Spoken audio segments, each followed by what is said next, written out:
അങ്ങനെ നമുക്ക് അടുക്കളയിലേക്ക് കയറി രാവിലെ ആവി വറുക്കുന്ന ചായ കണ്ടാണ് നമ്മൾ തുടക്കം കുറിച്ചത്. കുറച്ച് നേരം TV കണ്ടു. പിന്നെ തലയിൽ നമ്മൾ വെള്ളത്തിലിട്ടിരുന്ന കുറച്ച് ഉലുവായും അങ്ങനെ കുറച്ച് ചില്ലറ ഹെയർ പാക്ക് ഉണ്ടായിരുന്നു, അതൊക്കെ ചെയ്ത് വിശന്നപ്പോൾ ഒരു ഗ്ലാസ് ബ്രെഡും പിന്നെ കണ്ണച്ചൻ TV കാണുന്ന ഒരു ലൈറ്റ്, പിന്നെ നമ്മൾ സാമ്പാറും ചട്നിയും അതോടൊപ്പം തന്നെ ഇഡലിയുമാണ് രാവിലത്തെ ബ്രേക്ക്ഫാസ്റ്റിന്. അപ്പോൾ അതൊക്കെ പ്രിപ്പയർഡ് ആയിക്കൊണ്ടിരിക്കുകയായിരുന്നു. പിന്നെ പുറത്തേക്ക് ഇറങ്ങിയപ്പോഴേക്ക് കുറേ ചെരുപ്പുകളുണ്ട്, എൻ്റെ അമ്മയുടെ ചേച്ചിയുടെയൊക്കെയാണ്.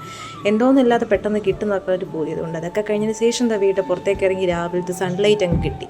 വിറ്റാമിൻ ഡി ഉള്ള സൺലൈറ്റ് അങ്ങ് നിന്നങ്ങ് കൊണ്ട് എന്ത് രസമായിരുന്നു. ഇതുപോലത്തെ വിഷമം ആർക്കെങ്കിലും ഉണ്ടോ? പിന്നെ നോക്കി കഴിഞ്ഞപ്പോഴേക്ക് ഇതാ കുറച്ച് മുളകൊക്കെ പഴുത്ത് കിടക്കുന്നു. ആ മുളകൊക്കെ ഇങ്ങനെ പീച്ച് അങ്ങോട്ട് എടുത്തു.